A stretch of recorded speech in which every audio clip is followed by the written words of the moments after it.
புரட்சித் தலைவர் எம்ஜிஆர் ஐயாவுக்கு அப்புறம் புரட்சித் தலைவர் அம்மா அவர்கள் வந்தாங்க. அவங்க ஏலபாளையம் ஃபுல்லா பார்த்து 100 யூனிட் ஃப்ரீ கொடுத்தாங்க. இந்த 100 யூனிட் யாருமே 80 யூனிட்லயே ஓடி இருக்கும், 60 யூனிட்லயே ஓடி இருக்கும். அதுக்கு காசு கேட்க மாட்டாங்க. இது ஓடல அப்படின்னு எழுதிட்டு போயிடுவாங்க. அதே மாதிரி புரட்சித் தலைவி அம்மா ஆட்சியில மருத்துவ திட்டம் நல்ல மாத்திரைகள் வழங்கப்பட்டாங்க. அதே மாதிரி ஒரு பெண்ணு நிறமாச கற்பனையா இருந்தா 18,000 ரூபாய் பணம் கொடுத்து அந்த பொண்ணுக்கு பெட்டி நிறைய ஜாமியம் கொடுத்து அவளை அழகு பார்த்து அனுப்புனாங்க. இப்ப 102 யூனிட் ஓடி இருந்தா 30,000 ரூபாய் பில் போடுறாங்க. எப்படி ஆச்சு? சூப்பர் ஆச்சு இல்லையா? நான் என்ன இப்படி சொல்றேன்னு தப்பா நினைக்காதீங்க. ஒருத்தர் கேரளாவுக்கு போயிட்டாரு. அவங்க முன்னாடி கேரளாவுக்கு மாத்தி நேரம் போட்டாங்க. அதுக்காக போயிட்டாரு. திரும்பி வந்து 14,500 ரூபாய் பில்லு போட்டிருக்காங்க. அப்ப கத்துறாரு கிடந்து, ஐயா 14,000 ரூபாய் போட்டாங்க, 16,000 ரூபாய் போட்டாங்க. யோ ஃபர்ஸ்ட் 16,000 ரூபாய் கட்சி துளையா, இல்லைன்னா வீடே உனக்கு இல்லைன்னு மொத்தத்துல அவங்க பேருக்கு மாற்றி வச்சு போயிருவாங்க. போய் கட்டியா அப்படின்னு. இல்லைங்க இதுக்கு நியாயமே இல்லையா? இதுக்கு நியாயம்னா மறுபடிக்கு எடப்பாடி அவருடைய ஆட்சி வரணும். அப்பத்தே நம்ம கரண்ட் வசதினா கம்மியா இருக்கு, எதுவுமே வராது அப்படின்னு. இப்ப நீங்க வீடு கட்டுறீங்கன்னா ஒரு இடத்துல போய் ஈபி லைன் வாங்கணும்னா எவ்வளவு கட்டுவீங்க சாதாரணமா? இன்னைக்கு பாருங்க, போஸ்ட் மரம் ஊன்றதுக்கு ஒரு ரேட்டு, இந்த வயர் போறதுக்கு ஒரு ரேட்டு.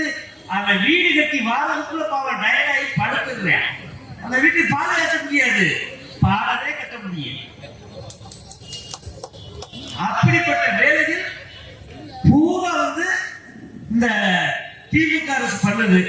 இதை கேட்டோம்னா கஞ்சா குற்றவாளி ஆயிக்க சேர்க்கிறது பல பிரச்சனைகள் எல்லாம் கொஞ்சம் ஆச்சு. அதையெல்லாம் நான் சமாளிச்சு வந்துட்டு, ஏன்னா வீணா போன வடிவேலு அந்த என்ன சொல்றாங்க, உடஞ்சு சிதறி கிடக்குறாங்க, தரவே மாட்டாங்க. டேய் நான் இன்னைக்கு அடிச்சுக்குருவோம், எங்க பங்காளி சட்டை நாளைக்கு முடிச்சுட்டு நாங்க ஒண்ணு சேர்த்துக்குருவோம். நீ யாரு? நீ எப்ப வந்து ஏடிஎம்கே பேசுறீங்க அப்பவே நாங்க ஜெயிச்சுட்டோம்டா. நீ ஆம குழந்தை வேண்டா, ஆம குழந்தை கட்சி. நாங்க வந்து அழகான கட்சி. சத்துணவு திட்டம், அது இல்லாம புரட்சித் தலைவி அம்மா எத்தனை பள்ளிக்கூடத்து பிள்ளைகளுக்கு இலவசமா சைக்கிள்ல இருந்து, அதே மாதிரி இந்த போறாங்க அந்த மோட்டர் பைக்கு புரட்சித் தலைவி அம்மா கொடுத்தது.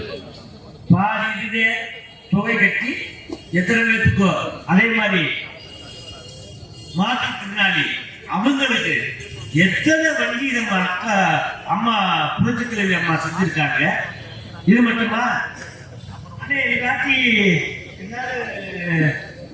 ரேஷன் கடையில் போய் வாங்கிங்களா? நான் போய் வாங்குங்க. 2 காஞ்ச கண்மத்தை கொடுத்தாங்க. அம்மா எடப்பாடி ஆட்சியில் இருக்கும் போது 6,000 ரூபாய் போனா ஐயா ஸ்டாலின் ஐயா சொன்னாங்க. இப்ப அவர் 3,000 ரூபாய் தான் கொடுத்துருக்காரு. இது என்ன நியாயம்?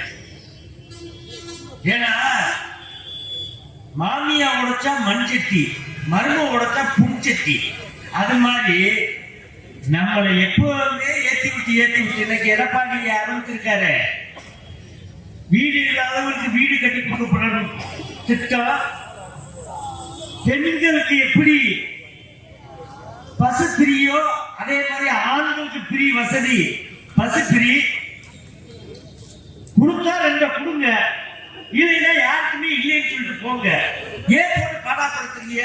பாவம் அந்த பெரியவர்கள்லாம் எப்படி நடந்து வருவாரு? ஒரு வெயில் அடிச்சுட்டு இருக்கு, ஒரு மழை பெய்ய, பனி அடிக்கு, நம்ம தாங்குவோம், அவன் தாங்குவாங்க. அது போக முக்கியமான திட்டம் எல்லாத்தையுமே எடப்பாடி சொல்லியிருக்காங்க. இன்னைக்கு அண்ணே தப்பா நினைச்சுக்காதீங்க, மேடையில மற்ற பேர்கள் எனக்கு சரியா தெரியாது. எதுவும் நான் சொல்றது என்னை தப்பா நினைச்சுக்கிறாங்க, அதுக்கு நான் மன்னிச்சுக்கிறேன். தப்பா நினைக்காதீங்க, அக்காவும் தப்பா நினைக்காதீங்க. ஏன்னா அப்படிப்பட்ட பூரா பொய்யா அணுகி விடுறது. அதை செய்வோம், இதை செய்வோம், இதை பண்ணிடுறேன், அதை பண்ணிடுறேன், எதத்தான் பண்ண புரிய.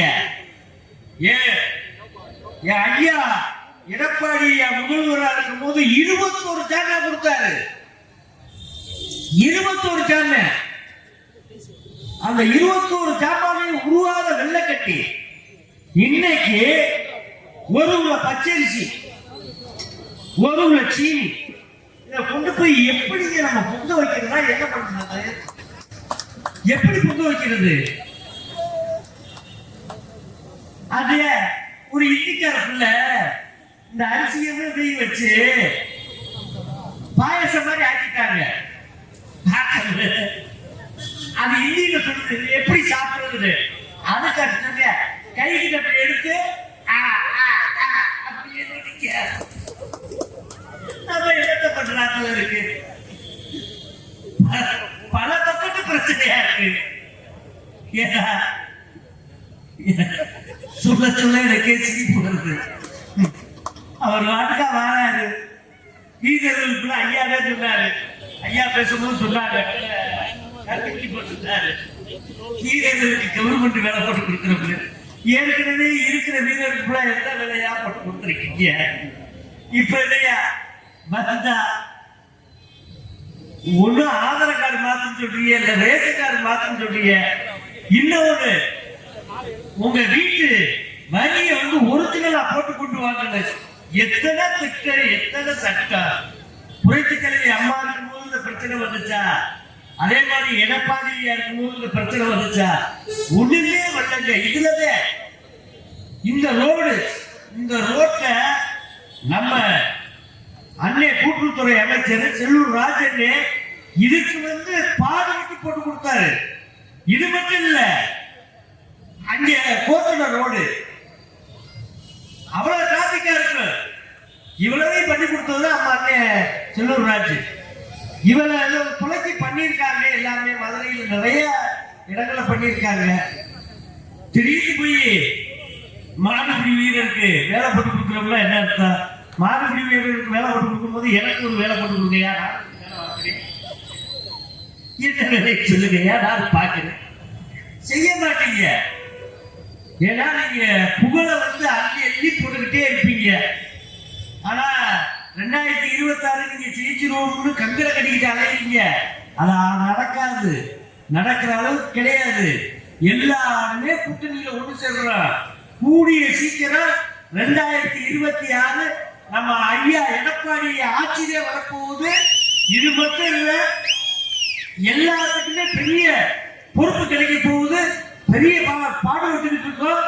நிச்சயம் இந்த மதுரை மீனாட்சி அம்மே கை விடாது. கூடிய சீக்கிரமே இந்த வார தேர்தலில் ஐயா எடப்பாடியே ஜெயிப்பாரு. அத்தனை தொகுதியிலையும் அத்தனை எம்எல்ஏக்களும் அதிக வாக்கு வித்தியாசத்தில் ஜெயிக்க போறாங்க. இது நடக்கும் நடக்கும் நடக்கும். இதை நான் சொல்லிட்டு போறேன். இது மட்டும் கிடையாது, பள்ளிக்கூடத்துக்கு பிரின்னு சொல்றாங்க. ஒண்ணு இல்லைன்னா பிரியல, சரியான கீழே கொடுத்துட்டு இருக்காங்க. ஒருத்த வீடு கட்டினா கீழே கட்டலாம்னு நினைச்சிட்டு இருக்காங்க. மேல கட்டுறதுக்கா கீழே கட்டுறதுக்கு ஆரம்பிக்கிறதுக்கு முன்னாடியே மேல வரியை போட்டுறாங்க. இது இந்த வரி, இது இந்த வரி, அது அந்த வரி. அப்புறம் அந்த கார்பரேஷன் வாட்டர் பத்தி ஐயா சொன்னாங்க. கவுன்சிலர் ஐயா நீங்க தானே சொன்னது? ஆமா.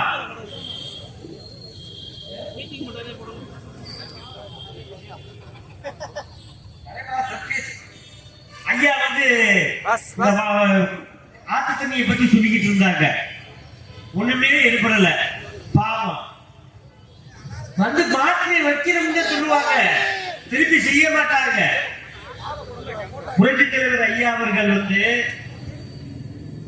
காமராஜர் ஐயா சத்துணம் கொண்டு வந்தாரு. அதை நிலைநாட்டுறது புரட்சித் தலைவர் ஐயா மட்டும்தான். அதே மாதிரி பள்ளிக்கூடத்துக்கு போற பிள்ளைகளுக்கு அந்த காலத்துல மிதியடின்னு சொல்லுவாங்க. ஏன்னா செருப்பத்தை மிதியடின்னு சொல்லுவாங்க. அதை கொடுத்தவர் புரட்சித் தலைவர் எம்ஜிஆர். அது மட்டும் இல்ல, அப்ப பேசும்போது கூட ஒரு ஐயா சொன்னாங்க, ஒரு அம்மா குளிச்சுக்கிட்டு இருந்துச்சு, ஒரு பக்கத்து சேலையை கட்டிட்டு ஒரு பக்கத்து சேலைய கம்புல கட்டி வச்சுட்டு காய வச்சுச்சு. அன்னைக்கு புரட்சித் தலைவர் எம்ஜிஆர் பார்த்து பொங்கல் தீபாவளிக்கு சேலை வேட்டி கொடுக்கணும்னு சொல்லி கொடுத்த ஒரே சத்து உணவு கொடுத்த சரித்திர நாயகர் புரட்சித் தலைவர் ஐயா வந்துச்சு. வேற யாருமே கிடையாது. நிறைய மக்களுக்கு எந்தெந்த உதவி வேணுமோ அவருக்கு பணம் சேர்க்கலங்க, மக்களுக்காக எல்லாத்தையுமே கொடுத்துட்டு போயிருக்காரு.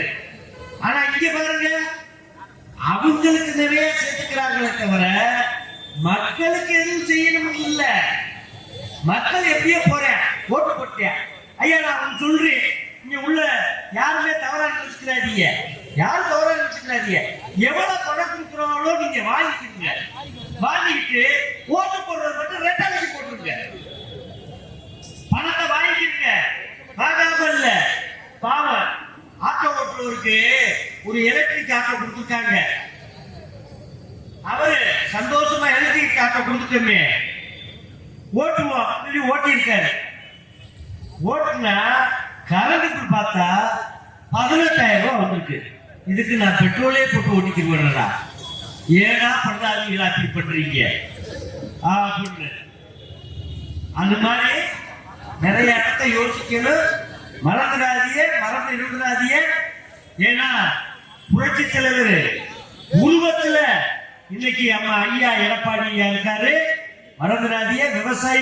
விவசாயியுடைய பிள்ளைகள் அவரு. மறந்துடாம ரெட்டலைக்கு ஓட்ட போடுங்க. நல்ல வார்த்தை எல்லோரும் எண்ணி பார்ப்போம். நன்றி, வணக்கம்.